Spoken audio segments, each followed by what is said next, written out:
Now, I'm betting that you really liked paradigms. I remember when I first discovered that, I thought I was the only one that knew it. It's such a neat idea. Now we understand why we're not doing what we already know how to do. Now let me ask you something really important.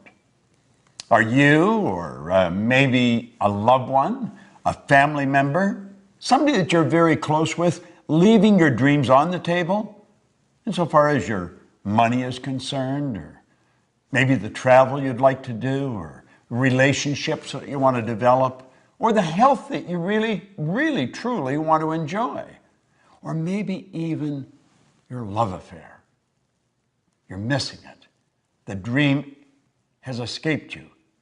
How would you like to know a formula that's as exact as mathematics on how to get what you want? See, most people are really extras in their own movie. They look at somebody else and they think, wow, if only I could do that. Well, let me let you in on a secret. You can do that if that's what you want to do. I'm betting that is probably not what you want to do. That's what they want to do. And you know something? If they're doing what they want, you can do what you want, and I can do what I want. See, we're all working with the same mental faculties. We're all working with the same power, and we're all working with the same laws. So it's a matter of understanding how to set and how to achieve goals. Have you ever been really ready to do something and you were scared stiff, and so you backed away and left it back on the table? I know I've been like that. I know a lot of people are like that. Well, if you've done that in the past, or a loved one, you can share this with them. And I would suggest that you do invite some friends in and share this with them, and then sit around as a group and openly and very transparently discuss these hang-ups that we've got, because we've all got them. You're not the only one with them. Now let's stop and think about goals. You know, Thoreau was quite a guy. He said, if a person will advance confidently in the direction of their dream and just endeavor, in other words, you only have to give it your best shot, endeavor to live the life that you've imagined. Do you know what's going to happen? He said you'll meet with success unexpected in common hours. You'll be on your way downtown to do some shopping, and you'll think, I did it. I actually did it. I reached the goal. Do you know the beautiful part about working with goal setting and goal achieving with the right rules by law? That's exactly what happens. You reach the goal and you're motoring at such a speed and having so much fun, you get past it before you realize you've already done it. You're probably off to the next one. Do you know what it is? It's a habitual way to live a creative life that's fulfilling, that really leaves you inside like you've got something. Now, I refer to the system that we use in the Proctor Gallagher Institute. I refer to it as the ABC of goals. Now, you'd say, well, this looks pretty elementary. Well, I'm going to let you in on a secret. It is very elementary. It's just that most people never really learn it. Now, I'm going to talk about the A level of goals as doing things you already know how to do. I had a young guy come up to me one time in a seminar, and he asked me if I'd talk to him about his goal. And I said, sure, what's your goal? He said, I want to get a new car. I said, okay, what kind of a car do you want? He said, I want a new Pontiac. I said, I see. I said, what are you driving now? He said, a Pontiac. Now, you know, some little guard stuff would jump up in my mind. And I said, how old is your car? And he says, it's 4 years old. Well, I said, it's probably time you got another car anyway. You know, I said, how long have you had it? And he said, 4 years. So I said, now let me get this straight. You have known for 4 years how to get a new car. Yeah. Well, I said, then that wouldn't constitute a goal. Now, that doesn't mean you don't get a new car and you don't get a new Pontiac. You can get a Cadillac if you want. You can get a Maserati if that's what you really want. And you should get a car. But you've known for 4 years how to get a car. You see, the beautiful part about goals and understanding it is goals are not to get. Goals is not, you don't set goals for acquisition. You set goals to grow. You set goals to reach inside and stretch and go where you've never been. You set goals to take you to a place you've never gone before. And you grow as a human being, and you know something, you never go back. So A-type goals, forget it. Now let me let you in on a little secret. I'll caution you. Probably all the people you mix with deal with A-type goals. Now why do I say that? Because we're attracted to people that are on the same frequency as us, that are in harmony with us. We talk about the same things, we like about the same things. So when you go for that new goal that's beyond the A-type goal, they're not going to support you. It's not that they don't love you, it's not that they don't want you to win, they don't want you to leave. That's right. They don't want you to leave, and you're going to leave, you're going to raise your consciousness, and you're just automatically going to attract a whole new world into your life. So where do we go if we don't do A-type goals? Well, you go to a B-type goal.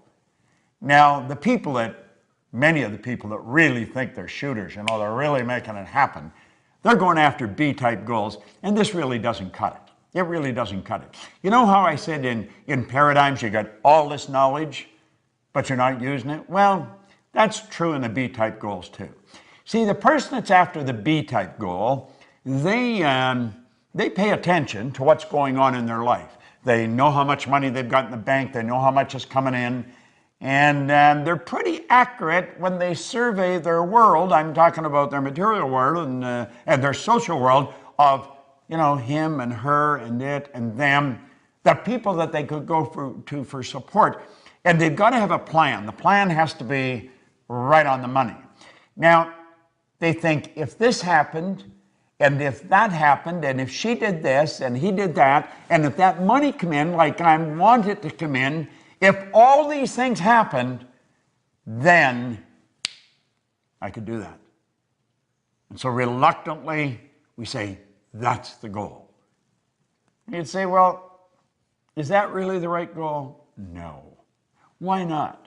Well, because you see, you already see how it's going to happen. So in that respect, it's much like an A-type goal. You got to stretch a little bit, but you know if everything falls in place. Now I'm going to tell you something else. There's no inspiration in a B-type goal, and you're going to have to be inspired. But you don't get inspired going after a B-type goal, and your old buddies, the A-type people that you're always with, they're not going to support you because they don't want you to leave. So we got no support, and we've got no inspiration. Now what's the next? The next is a C-type goal. See, the C-type goal, that's what I really want.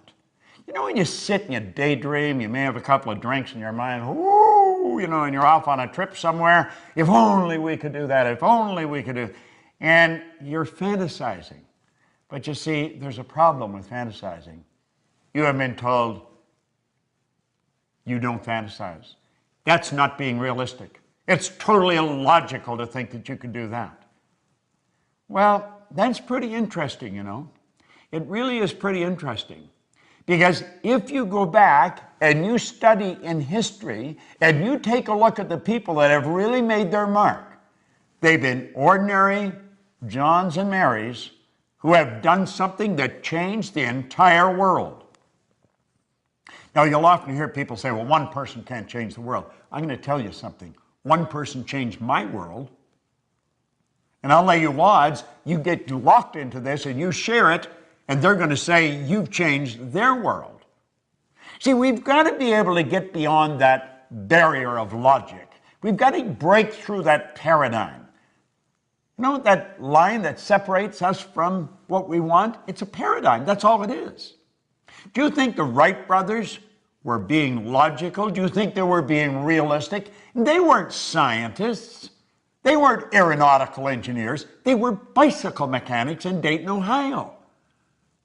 But they were going to fly. Now, even their daddy was a bishop in a church. He told them they were going to burn in hell for even suggesting that they could fly.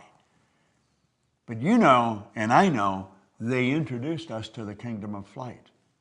And it wasn't that many years until we were on the moon. Now think, they crashed right through the logic barrier. They went right through it. They didn't let it stop them. Now you may say, but they're different than me. Well, they probably are. They didn't leave their dreams on the table, and you may be leaving your dreams on the table. Get them off the table. Get them back in your mind. Fall in love with them. Plant them in your heart. What did Solomon say? As a person thinketh in their heart. You've got to get emotionally involved with this. How does a guy like me, no formal education, no business experience, earn millions of dollars, build a business that operates all over the world? I do it because I don't let logic stop me. I'm not afraid of losing. Now think, what do you really want? Go lay under a tree somewhere. Don't even talk to anybody. Let your mind wander. Let it take off. Go to the land of imagination. Think about it. Let your mind wander. Go right through the terror barrier that we call logic.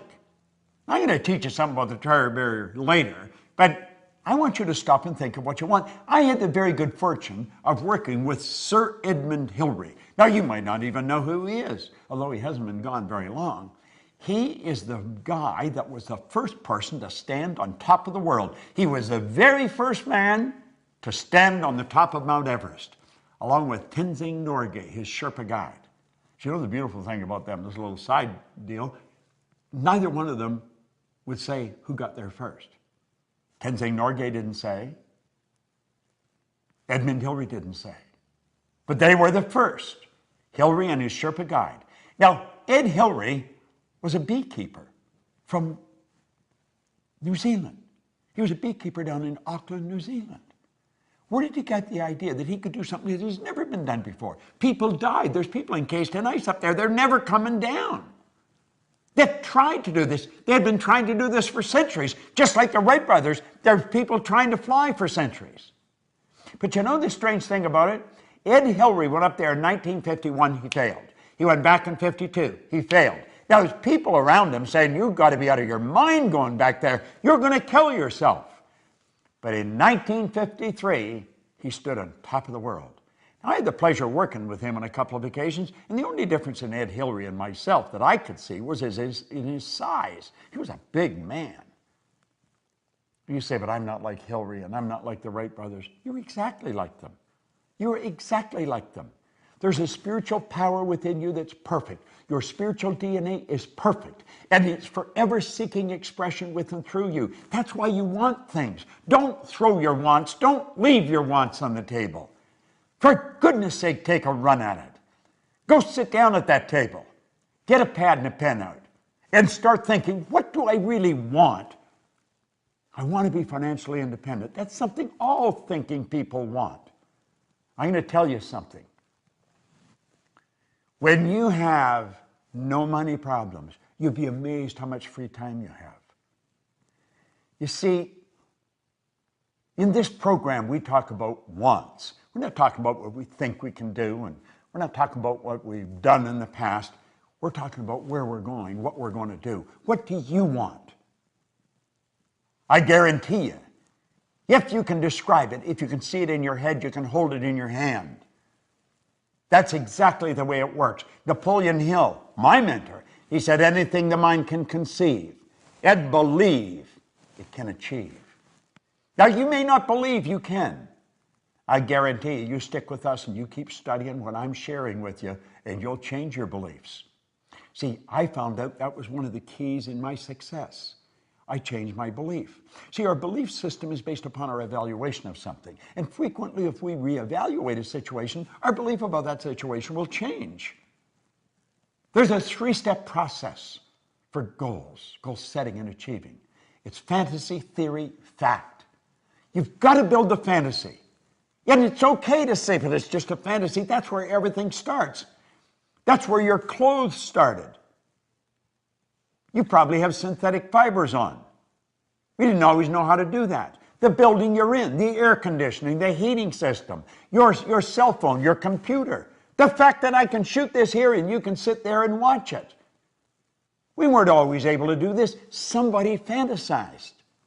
And then they turned their fantasy into a theory. See, they went from using their imagination and they began to use their reasoning factor, and they started to add thoughts to it. And they started to bring it together. And they started to give it some serious thought. It's like Hillary said, I bet I can get to the top of that mountain.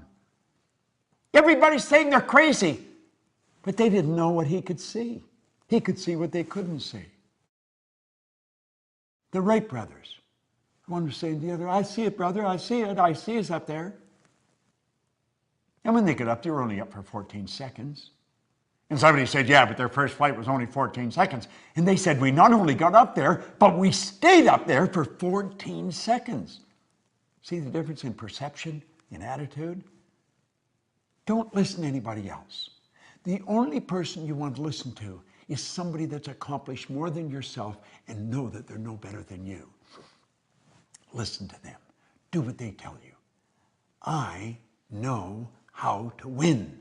If you can build the fantasy and you can turn it into theory, I guarantee you it'll turn into a fact. You hold the idea in your mind and it must manifest in form. That is an absolute law. The wealthiest man in the world in 1908 really started this movement that we are talking about today. Andrew Carnegie told Napoleon Hill, he said, any idea that is held in the mind, that's emphasized, that you fall in love with, that's either feared or revered, will begin at once to clothe itself in the most convenient and appropriate form available. Now, I want to share something that a lady come up on an airplane and give to me. She said, your materials really helped me. I want to give you something that's helped me, and it'll probably help you. It's a wonderful quote, and no one gets credit for it. Said, blessed are the humans who look for unseen things that are intuitive, but not yet accepted into the reality of life.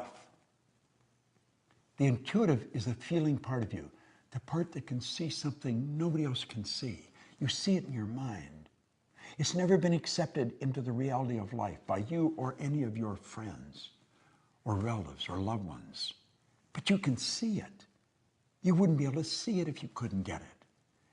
Blessed are the humans who look for unseen things that are intuitive but not yet accepted into the reality of life. Now listen to what he says.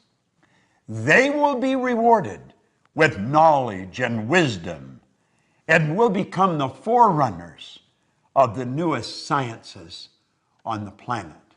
Do you know something? There has been over 1,000 people go up Mount Everest since Ed Hillary did. I get on a plane now to fly to the other side of the world, and I go to bed. That's right. I go to bed. They've even got a bed, and they give me a duvet to cover myself. And they ask me if I'd like breakfast when I wake up. God bless the Wright brothers. God bless Ed Hillary. They're no different than you or me.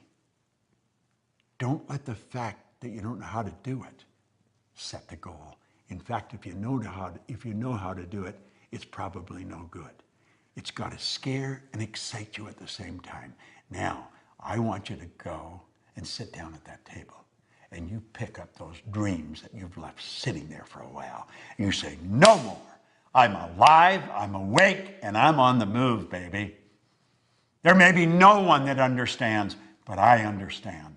And you write out your goal in the present tense. I am so happy and grateful. Now that, and describe it. Don't let it slip through your fingers. Don't leave it on the table. Claim it. It's yours.